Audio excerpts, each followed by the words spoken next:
열왕기상 18장 30절에서 38절까지의 말씀을 제가 봉독해 드리겠습니다. 엘리야가 모든 백성을 향하여 이르되 내게로 가까이 오라. 백성이 다 그에게 가까이 가매 그가 무너진 여호와의 제단을 수축하되 야곱의 아들들의 지파의 수요를 따라 엘리야가 돌 12개를 취하니 이 야곱은 옛적에 여호와의 말씀이 임하여 이르시기를 내 이름을 이스라엘이라 하리라 하신 자더라. 그가 여호와의 이름을 의지하여 그 돌로 제단을 쌓고 제단을 돌아가며 곡식 종자 두세 알을 들 만한 도랑을 만들고 또 나무를 버리고 송아지의 각을 떠서 나무 위에 놓고 이르되 통 넷에 물을 채워다가 번제물과 나무 위에 부으라 하고 또 이르되 다시 그리하라 하여 다시 그리하니 또 이르되 세 번째로 그리하라 하여 세 번째로 그리하니 물이 제단으로 두루 흐르고 도랑에도 물이 가득 찼더라. 저녁 소재 드릴 때에 이르러 선지자 엘리야가 나아가서 말하되 아브라함과 이삭과 이스라엘의 하나님 여호와여, 주께서 이스라엘 중에서 하나님이신 것과 내가 주의 종인 것과 내가 주의 말씀대로 이 모든 일을 행하는 것을 오늘 알게 하옵소서. 여호와여, 내게 응답하옵소서. 내게 응답하옵소서. 이 백성에게 주 여호와는 하나님이신 것과 주는 그들의 마음을 되돌이키심을 알게 하옵소서 하매 이에 여호와의 불이 내려서 번제물과 나무와 돌과 흙을 태우고 또 도랑에 물을 핥은지라.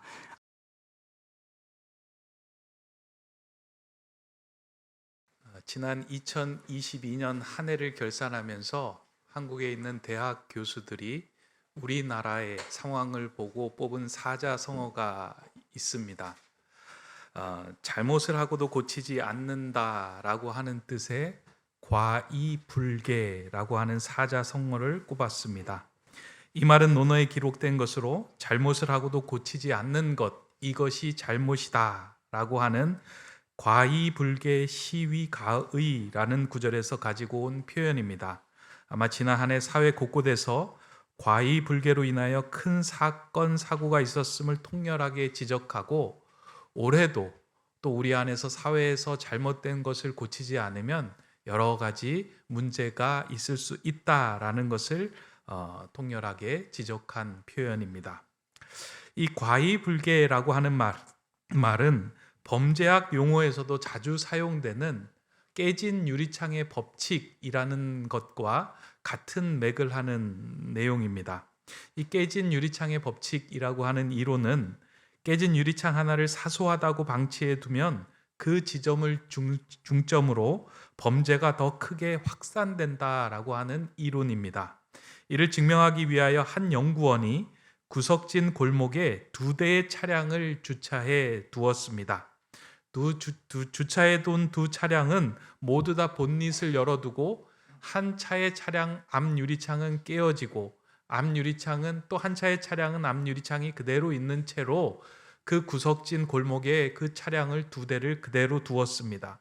일주일이 지난 후에 보니 앞 유리가 멀쩡한 차량은 일주일 전과 동일한 모습이었지만 앞 유리창이 깨진 차량은 거의 폐차 직전이 되는 것을 보고 깨진 유리창의 법칙, 사소한 것을 방치하게 되면 결국 더 큰 문제가 생겨난다라는 것을 이제 주장하게 된 것입니다.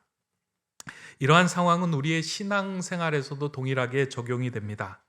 하나님과의 관계에서 아주 작은 부분이 무너져 있을 때 그것을 그대로 두고 방치하고 고쳐나가거나 개선하지 않을 때 그 부분은 우리의 신앙 전체를 무너뜨리거나 또 토대를 흔들 때가 많이 있습니다. 지난 3년간 코로나로 인하여 하나님과의 관계를 훼손하게 하는 작은 균열들이 우리 안에 많이 생겨났습니다. 이 일들로 인하여 교회를 떠난 이들도 있고 또 예배를 드리지 않고 혼자 집에서 이제 신앙을 지키겠다라고 하는 분들도 많이 계십니다.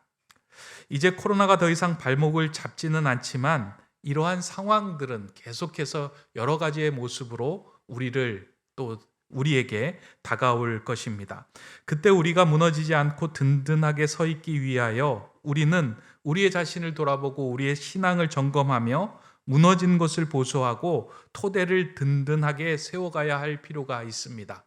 그러한 맥락에서 원래 우리 교회 표어를 세움행전이라고 지었고 우리 신앙의 무너진 부분들을 잘 돌아보면서 하나 둘씩 보수해 나가는 그것을 목표로 삼고 있습니다. 우리의 신앙생활 중에서, 그리스도인의 신앙생활 중에서 가장 먼저 점검해 보아야 할 영적인 상태가 있다면 어떠한 것을 먼저 점검해 보아야 할까? 제가 이제 지난 몇 개월 동안 이 세움 행전을 준비를 하면서요, 가장 첫 번째로 우리는 무엇을 점검해야 할까 하며 묵상을 하던 중에 역시나 우리 신앙인들은 예배를 가장 먼저 점검해야 된다라고 하는 그 결론에 도달하게 되었습니다. 왜냐하면 예배가 무너지면 그리스도인의 신앙이, 모든 것들이 무너지기 때문입니다. 교회도요, 예배가 무너지면 다 무너집니다. 가정도, 믿는 가정에서 예배가 무너지게 되면 그 가정이 무너지게 되어 있습니다. 그래서 세움 행전의 첫 번째 걸음을 예배 세움이라고 정한 것입니다. 오늘 저와 여러분이 이 자리에 나와서 예배하고 있는데요, 하나님께서 저와 여러분을 이 땅을 살아가는 예배자로 부르셨습니다. 우리를 교회로 부르신 이유도 예배하기 위함이고, 성도들과 교제하는 이유도 예배하기 위함이고, 우리가 봉사와 사역을 하는 이유도 우리가 더 잘 예배하기 위함입니다. 찬양대가 열심히 찬양하는 이유가 뭘까요? 우리가 하나님께 더 기쁨으로, 더 온전함으로 예배하기 위함입니다. 기도, 우리의 모든 봉사, 우리의 삶의 모든 일들은 다 예배하기 위함입니다. 그런데 우리의 삶 속에서 그 예배가 무너지게 될 때는 우리의 신앙, 모든 것들이 다 흔들리게 되어 있습니다. 성경을 보면 이스라엘 백성들이 가장 영적으로 혼탁하고 또 어두웠던 시대는 항상 하나님을 향한 이 예배가 무너져 있을 때임을 보게 됩니다. 특별히 왕정 시대에도 어둡고 혼탁하고 영적으로 무분별한 시대가 있는데, 그 시대를 자세히 들여다보면 그 시대의 중심 가운데는 예배가 무너졌을 때 다 그런 일들이 발생하게 되었음을 보게 됩니다. 그러한 것을 가장 극적으로 보여주는 시대가 이스라엘 그 왕 중에 아합 왕이라고 하는 시대였습니다. 오늘 우리가 읽었던 본문에 등장하는 그 시기입니다.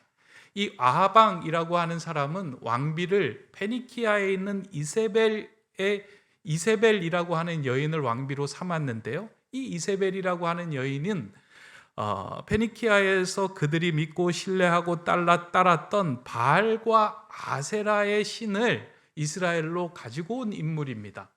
이 바알과 아세라는 풍요와 다산을 비는 종교입니다. 그러다 보니 이스라엘 백성들은 처음에는 하나님을 믿고 신뢰하다가 풍요와 다산을 이야기하고 사람들의 쾌락과 자극을 추구하는 이 우상들하고 계속해서 부딪히는 가운데 조금씩 이스라엘 백성들 안에 이 마음이 스며들기 시작하였습니다. 그러면서 어느새 그들이 믿었던 하나님에 대한 절실하고 간절한 예배 자리가 무너지고, 이 땅을 살아가면서 쾌락적이고 다산, 풍요, 그리고 많은 것을 누리는 것에 관심을 갖게 된 것입니다. 여기에 힘을 얻고 이세벨은 전국 각지에다가 신학교를 세우며 그들을 이끌어갈 선지자들을 많이 양성합니다. 오늘 본문 그 앞절에 보니까요, 그렇게 양성되어서 모인 사람들이, 그 주변에 모인 사람들이 850명이나 되었다라고 이야기를 합니다. 그렇게 많은 사람들이 모여서 다산과 풍요를 이야기하다 보니까 이스라엘 백성들은 점점 그들이 드렸던 하나님에 대한 예배가 무너졌고, 그로 인하여 하나님과의 관계가 더욱더 소홀하게 된 겁니다. 하나님은 이러한 상황 속에서 이스라엘 백성들을 다시 하나님의 백성으로, 하나님의 사람으로 세우기 위하여 한 선지자를 보내는데요, 그 선지자가 엘리야입니다. 이 엘리야는 이스라엘 나라가 무너진 것을 바로 세우기를 원하였고, 하나님께로부터 간구하고 그 방법을 찾던 중에 어떻게 이 나라를 살릴 것인가, 그 방법을 찾아내서 사람들을 자신 앞으로 모인 후에 이러한 말을 전합니다. 오늘 우리가 읽은 본문 30절 말씀입니다. 봉독합니다. 엘리야가 모든 백성을 향하여 이르되 내게로 가까이 오라. 백성이 다 그에게 가까이 가매 그가 무너진 여호와의 제단을 수축하되. 엘리야는 이스라엘 백성들이 영적으로 무기력하고 혼탁해진 이유를 무너진 예배에 있음을 알고 이스라엘 백성들을 다 모이게 한 후에 무너진 제단을 수축하는 것들을 그들에게 보여주고 상징적으로 말합니다. 예배하는 자로 지음을 받은 우리의 삶에서 예배가 무너지는 순간 모든 것이 무너지는 것을 그들에게 말하고 보여주었습니다. 예배가 무너지면요, 그 어떤 종교 생활을 아무리 열심히 해도 우리의 삶에 영적인 회복이 일어나지 않습니다. 마치 컵이 깨어지고 난 후에 그 깨어진 컵에 아무리 많은 물을 붓더라도 그 컵이 채워지지 않는 것처럼 그리스도인의 삶에, 신앙인의 삶에 예배가 무너지고 예배가 깨어지고 난 후에는 아무리 종교적인 생활과 종교적인 행위를 한다고 해도 거기에 하나님의 은혜가 채워지지 않게 됩니다. 그래서 엘리야가 처음에 했던 것들이 이 무너진 제단을 수축하고 그 안에서 다시금 예배를 회복하는 일을 벌이게 된 것입니다. 엘리야는 그 제단에서 하나님께 제사의 가장 기본이 되는 번제와 소제를 드립니다. 그렇게 엘리야가 무너진 제단을 수축하고 난 후에 온전한 예배를 다시 드리게 되었을 때 하나님은 그 예배를 받으시고 그 주변에 모였던 거짓 선지자들 850명을 다 물리치는 그런 은혜를 엘리야에게 그리고 이스라엘 백성들에게 보여줍니다. 우리의 삶에서 진정한 예배가 회복될 때 세상으로부터 우리를 지켜내는 든든한 영적인 권세를 우리는 가지게 됩니다. 그러나 진정한 예배가 회복되지 않을 때에는 그 예배는 아무리 많은 횟수를 드렸을지라도 우리의 삶에 아무런 영향력을 미치지 못하게 됩니다. 우리 살아가면서 수많은 예배를 드립니다. 저도 이제 50세가 되었는데요. 모태신앙이다 보니까 지금까지 하나님 앞에 나아가 예배를 드린 횟수를 말로 다 셀 수 없을 정도로 많이 그 예배를 드렸습니다. 근데 그 예배를 통하여 내 삶이 얼마나 바뀌었는가, 그 예배를 통하여 내 삶 속에 어떠한 하나님의 은혜가 경험이 되었는가, 그에 대해서는 이렇게 많이 표현할 수 있는 부분이 작습니다. 아마 여러분들도 마찬가지입니다. 매주일 작년에 여러분들이 1년에 52번 예배를 드렸을 겁니다.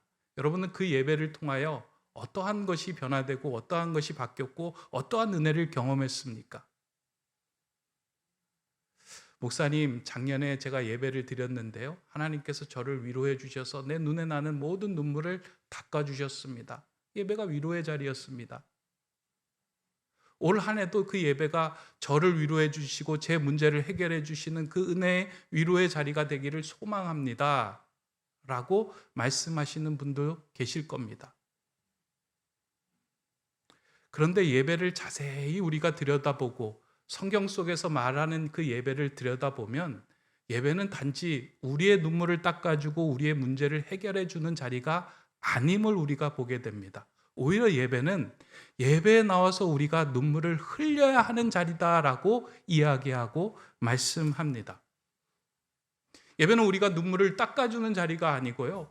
오히려 통렬하게 하나님 앞에서 온전하게 살아가지 못했던 나의 죄악과 나의 잘못을 땅을 치면서 하나님께 엎드려 회개하며 내어놓고 나는 죄인입니다. 나는 죄인입니다. 고백하며 눈물을 흘려야 하는 자리가 예배의 자리입니다. 근데 그러한 예배가 우리 가운데 많이 사라졌습니다. 오히려 우리는 예배를 드릴 때 청중으로 오늘 목사님이 나에게 적합한 말씀을 하시는지, 오늘 예배를 통해 내가 위로를 받았는지, 내 마음이 흡족해졌는지 여기에만 마음을 쏟고 우리가 예배에 참여합니다.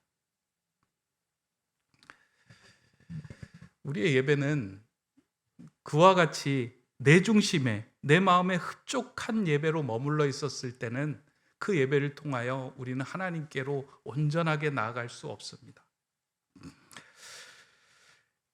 지난 연말에 저희 집에 강아지 한 마리가 들어왔습니다. 강아지 얘기하면 이제 얼굴이 밝아지시는 분들이 계실 터인데요.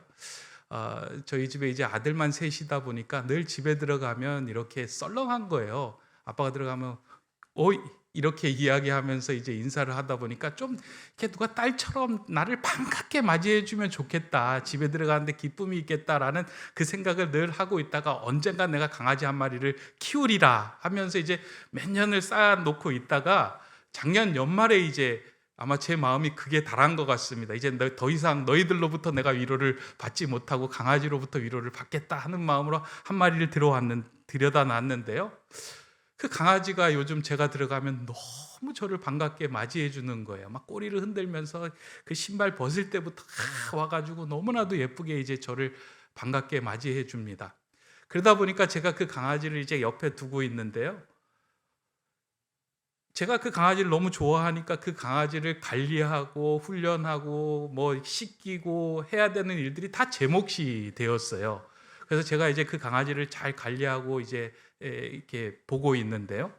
강아지를 이렇게 키우면서 전혀 이전에 이제 경험하지 못했던 것 가운데 신경에 쓰이는 것 가운데 하나를 이제 발견하게 됐는데 저희 강아지가 이제 하얀 강아지다 보니까 강아지를 키우는데 이렇게 보니까 강아지 눈물이 이렇게 흐르는 거예요. 근데 이 눈물이 눈물 자국이 생기면서 여기가 자꾸 갈색으로 변하게 되는데 그게 너무 보기 싫은 거예요. 그걸 닦아주고 싶은 거예요. 그래서 그걸 티슈로 닦아주기도 하고 빗으로 빗겨내기도 하고 했는데 그때는 좀 요게 없어지는 것 같은데 시간이 지나니까 또 생기는 거예요. 이게 갈색으로.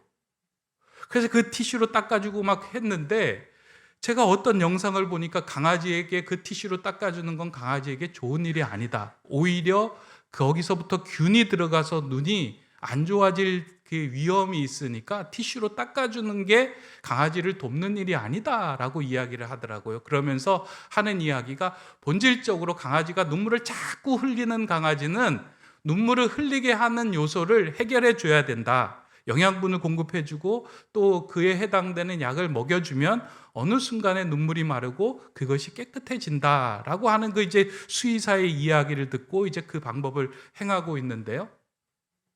그게 맞는 건지 사실은 모릅니다. 저도 그게 영상으로 봤는데 그 얘기를 들으면서 그 생각을 한 거예요. 이게 강아지 눈물 나는 걸 이거 없애기 위해서 닦아주는 것, 이게 강아지에게 좋은 일이라고 생각하고 자꾸 닦았는데 알고 보니까 이게 좋은 일이 아니더라라고 하는 그 생각이 예배에 대한 묵상과 연결이 되더라고요.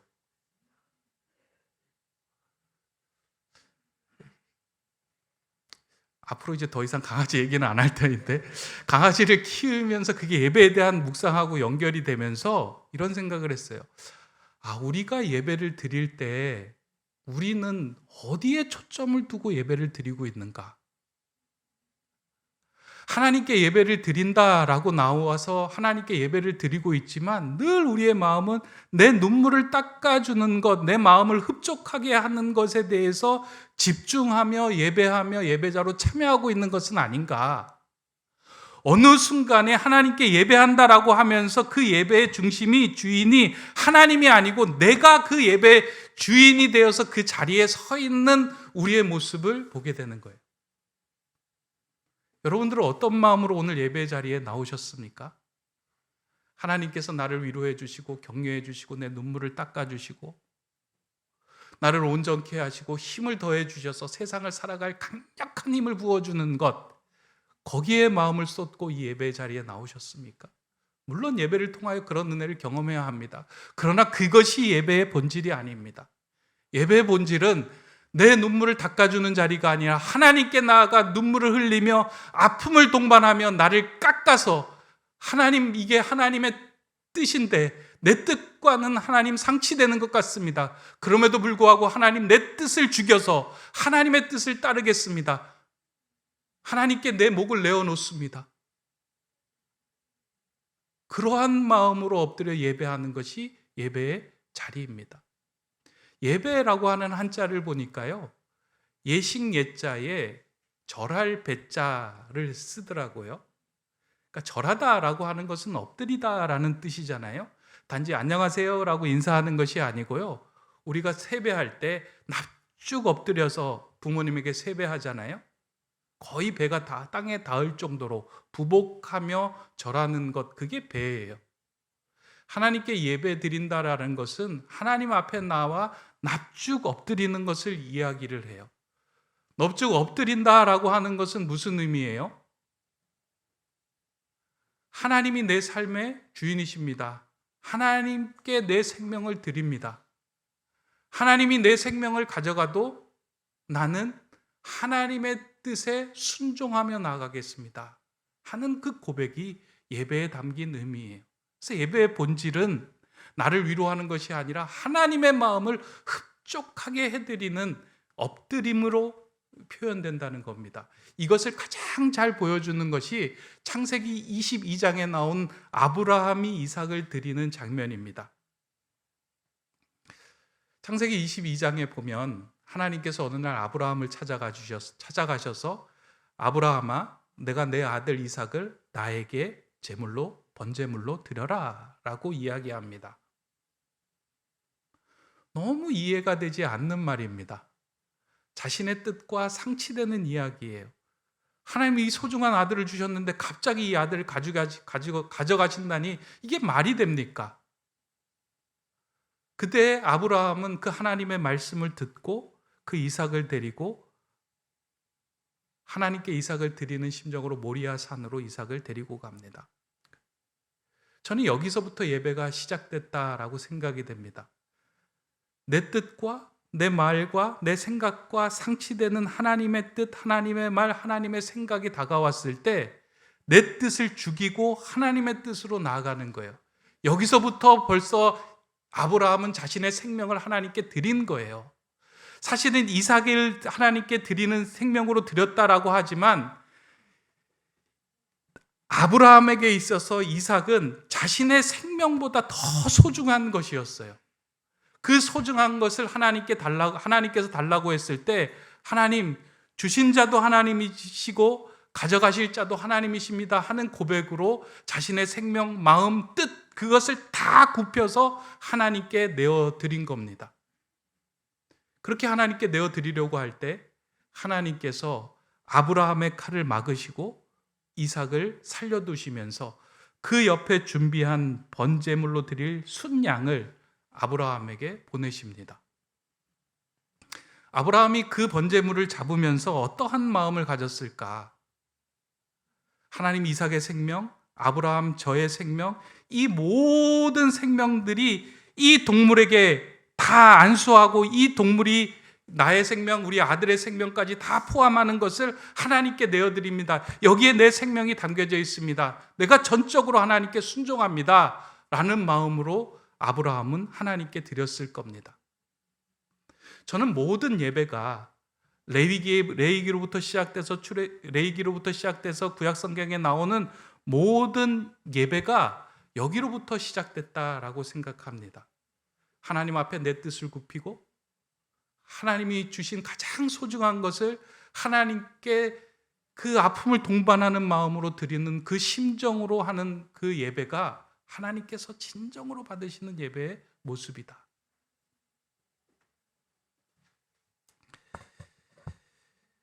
하나님을 믿는 많은 사람들의 예배가 무너진 결정적인 이유는 그 예배의 중심에 자꾸 우리가 서 있기 때문입니다.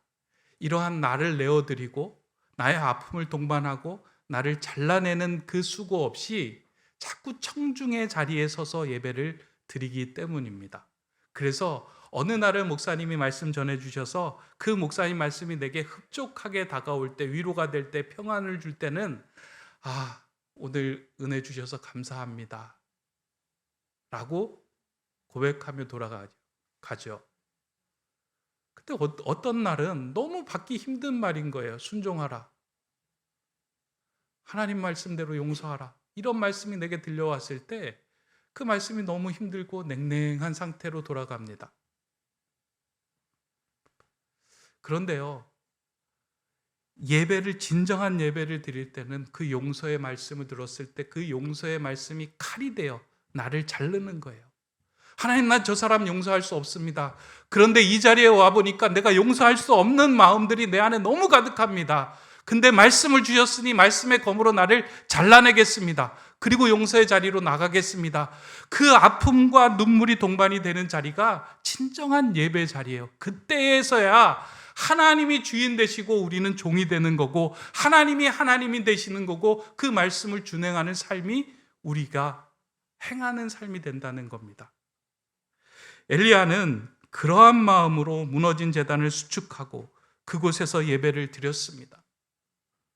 그리고 엘리야는 정성스럽게 제물을 준비하여 하나님께 예물을 올려드립니다. 오늘 본문을 자세히 들여다보면 엘리야가 두 가지 제사를 드리는데요. 하나는 번제의 제사를 드리고 하나는 소제의 제사를 드린다라고 기록이 되어 있습니다. 번제 소제는 구약 성경에서 하나님께서 이스라엘 백성에게 알려주신 제사 중에 가장 기본이 되는 제사입니다. 그래서 레위기에 보면 하나님께서 너희들 이렇게 예배해라 라고 하신 그 말씀이 레위기에 담겨져 있는데, 레위기 1장을 보면 번제가 무엇인지 소제가 무엇인지 어떻게 드려야 하는 것인지가 레위기에 잘 기록이 되어 있습니다. 예배는 이렇게 드려야 하는 거야 라고 하면서 주신 말씀이에요. 근데 번제하고 소제의 차이는 무엇이냐? 번제는 짐승, 그러니까 동물을 잡아서 각을 떠서 하나님께 드려 태워서 드리는 것이 번제예요. 근데 소제는 곡식을 빻아서 곱게 빻아가지고 하나님께 태워 드리는 것이 소제예요. 그러니까 제물의 차이가 번제, 소제예요. 둘 다 하나님께 올려드리는 제사예요. 번제하고 소제하고.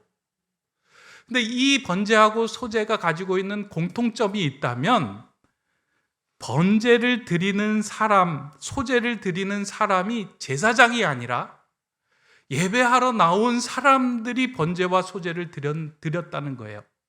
이거 아주 중요한 핵심입니다. 우리가 성경을 읽을 때요, 제사장이 있으니까 우리가 양을 끌고 가갖고 제사장에게 주면 제사장이 그 양을 잡고 또 피를 걸러서 피를 뿌리고 이 모든 것들을 행하고 제사 드리는 사람은 청중으로 이렇게 지켜보고 있다라고 우리는 생각을 하고 성경을 읽었어요. 소제도 마찬가지예요. 그 곡식을 갖다 주면 제사장이 열심히 빻아갖고 곱게 가루를 빻아가지고 하나님께 드리는 거로 생각을 했어요. 근데 성경을 자세히 읽어보면 그렇지 않아요. 제물을 가지고 간 그 사람이 제물에다가 안수하고 그 제물을 잡는 거예요. 그리고 각을 뜨는 거예요. 하나님께 드릴 정성스럽게 그 제물에 각을 떠서 그것을 태워드리는 그 모든 일련의 과정을 제물을 가지고 온 자들이 행하는 거예요. 그 성경을 보면은요, 구약의 성경을 보면 예배에 대한 이야기를 나올 때 예배자는 청중이 한 명도 없어요. 오히려 청중이 되는 사람은 누구냐면 제사장이에요. 제사장은 그것을 지켜보고 있다가 그 사람이 가지고 온 피를 받아서 성막 주변에 뿌리면서 이렇게 기도를 하는 거예요. 하나님, 이 제물을 가지고 온 누가 이 제물이 자신의 생명임을 알고 죄악과 모든 것을 바쳐서 자신을 죽이는 심정으로 바친 제물을, 그 피를 여기에 가지고 왔습니다. 하나님, 이 사람의 죄를 용서하여 주시고 새로운 사람으로 빚어 주시옵소서. 그 역할을 하는 거예요. 오늘 우리의 예배가 계속해서 무기력하고 힘을 얻지 못하는 가장 중요한 이유 가운데 하나가 우리가 어느새 점점 더 청중의 자리에 서게 되는 거예요. 온라인 예배가 예배가 아닌 건 아니에요. 근데 온라인 예배를 드리다 보니까 화면을 바라보면서 자꾸 자신을 청중의 자리에 서서 저분, 그리고 저 교회 예배 좋아, 말씀 좋아 라고 평가하는 자리에 앉아 있는 거예요. 내가 내 재물에 각을 뜨고 소재물을 곱게 빻아서 하나님께 내어드리는 그 헌신과 희생의 자리가 아니라 위로와 흡족함을 얻는 자리로 다가선다는 겁니다.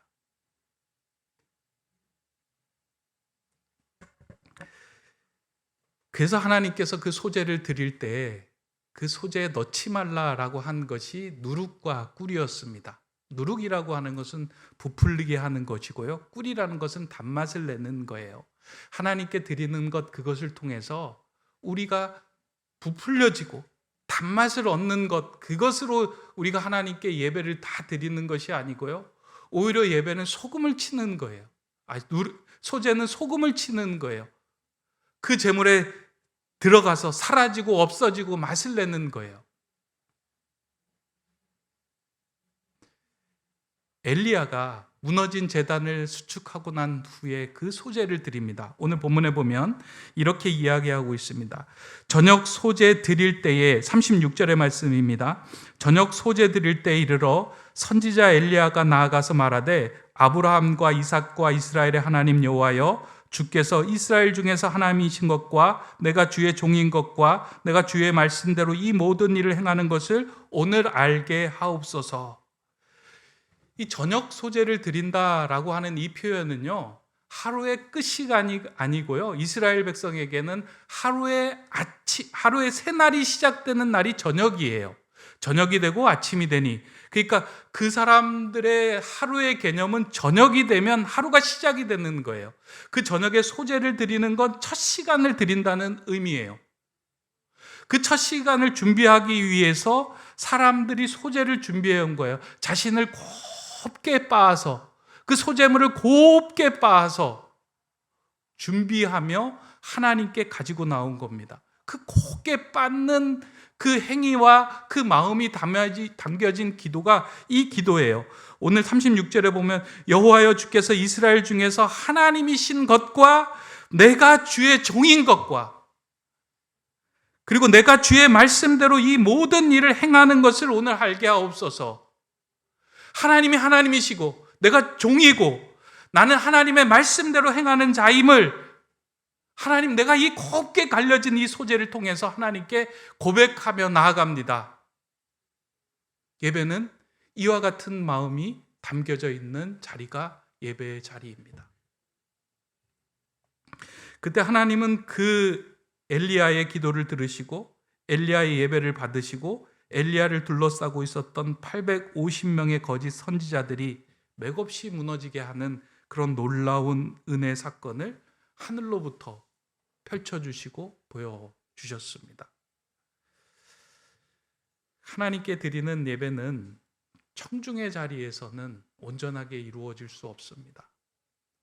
하나님께 드리는 예배는 우리가 모두 다 전심을 다해서 하나님께 나아가 내 삶의 말씀으로 각을 뜨고 말씀의 망치로 내 삶을 딱딱한 마음을 굳게 부셔서 하나님의 뜻에 맞게 조율되는 것이 예배예요. 그래서 이번 한 주의 예배 드리고 난 후에요, 내 삶의 딱딱한 부분이 깨어져야 돼요. 그래서 1년에 52주 예배 드리고 난 후에는 그 말씀의 검으로 내 삶 가운데 무뎌지고 하나님 중심적이지 않았던 부분들이 많이 잘려나가야 돼요. 그런 헌신과 다짐이 있는 예배, 그 예배가 회복될 때 우리는 그 예배 토대에서 세상의 어떤 풍파에도 흔들리지 않는 온전한 예배자로 서 있을 수 있습니다. 그때 우리 눈에 흐르는 눈물 자국 지우는 그 수준의 예배자가 아니고요, 통곡을 해도 이것이 하나님의 뜻입니다 하며 담대하게 나갈 수 있는 예배자가 되는 것입니다. 저는 올 한 해 이 예배 세움에 행전을 써나가는 저와 여러분의 삶이 이런 예배들이 회복이 되는 그런 성도님들이 되시기를 간절히 바라고 소망합니다. 예배의 핵심은 우리의 삶을, 우리의 한 주간의 삶을 산 제물로 드리는 것, 그것을 가지고 와서 이 자리에서 하나님의 뜻에 맞게 내어드리는 것으로부터 온전하게 이루어집니다. 우리 교회는 일주일에 한 번 예배드리는 교회입니다. 주중에 이렇게 수요 예배, 그 다음에 토요 기도회는 하고 있지만요, 대부분의 성도님들은 일주일에 한 번 이 자리에 와서 예배하고 있습니다. 예배 횟수가 많다고 그 사람의 신앙이 좋다라고 생각하지 않습니다. 그러나 중요한 것 한 가지는 이 예배의 자리에 나올 때 그냥 아무 생각 없이 나오는 것이 아니고요, 한 주간의 삶에 내 삶을 소재로 온전하게 빻는 그 산재물 준비하는 시간이 우리에게는 반드시 필요하다는 겁니다. 그러니까 나의 위로해 주십시오 하는 위로의 자리가 아니고요. 한 주간의 삶을 산 제물로 가지고 와서 이 자리에 정성스럽게 하나님께 내어놓는 그 삶이 준비될 때 우리의 예배는 온전해진다는 거예요. 성경을 보면은요, 번제와 소제를 드릴 때 이 예배의 자리로부터 예배가 시작이 되지 않습니다. 그러니까 흠없는 제물을 택하고 그 제물을 고르는 순간부터 예배가 되는 거예요. 아, 이게 제물이 흠이 있구나 없구나, 이 곡식이 잘 빠져 있구나 없구나, 이것을 보면서요, 거기서부터 예배가 시작이 돼요. 내 한 주간의 삶을 살아가면서 내 삶이 하나님의 말씀의 검으로 조금씩 잘려가고 있구나, 하나님의 말씀의 망치로 내가 이거 깨어지지 않았는데 한 주간 깨어졌구나, 내가 용서했구나, 내가 사랑했구나, 내가 누군가를 덮어줬구나 라고 하는 것들이 깨어지는 그 재물을 가지고 하나님 앞에 나와 하나님께 드릴 때, 하나님 너무 힘들었습니다. 하나님 말씀대로 사는 것이 내 삶 생사를 자르는 것처럼 힘들었습니다. 그러나 이것이 예배인 줄 알고 하나님께 내어드립니다. 그러한 준비의 산 제물을 드릴 때 예배가 온전하게 이루어집니다. 저는 한 주간에 한 번 예배를 드려도 그것이 온전한 예배가 될 수 있다라고 생각합니다. 근데 그 한 주간의 예배를 드리기 위하여 여러분의 삶을 산 제물로 준비해야 합니다.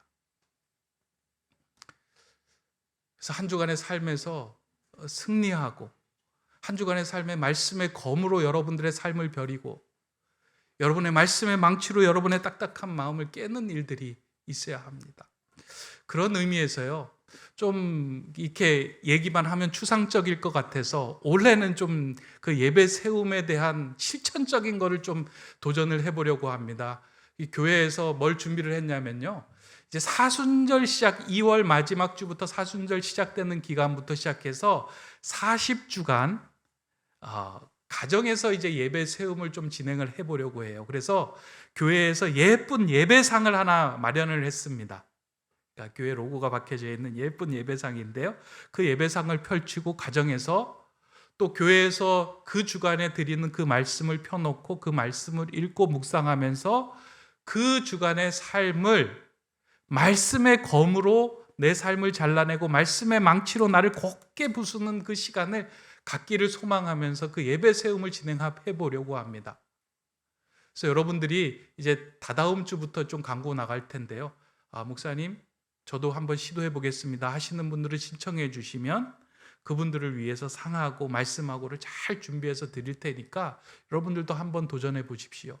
그래서 1년이 끝나고 난 후에 하나님께 나아가 우리가 예배하는 우리의 모습이 얼마나 바뀌었는지, 하나님과의 우리의 관계가 얼마나 친밀해졌는지, 그것들을 한번 저와 여러분들이 경험해보고 그것을 하나님께 드리는 예배가 살았으니 우리 인생이 이렇게 바뀌었구나를 세상 사람들로 하여금 알게 하는 것, 그것을 전하게 하는 것, 그것을 드러내 보이는 삶을 살아가는 저와 여러분 되었으면 좋겠습니다. 그 예배 세움 행전을 써나가는 저와 여러분, 우리 높은 뜻 세움교회가 되기를 주님의 이름으로 축원합니다.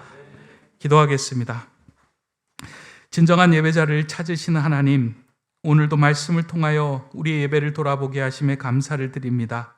지금껏 우리의 예배는 너무나 소홀하였고 형식적이었고 내 중심의 예배였음을 고백합니다.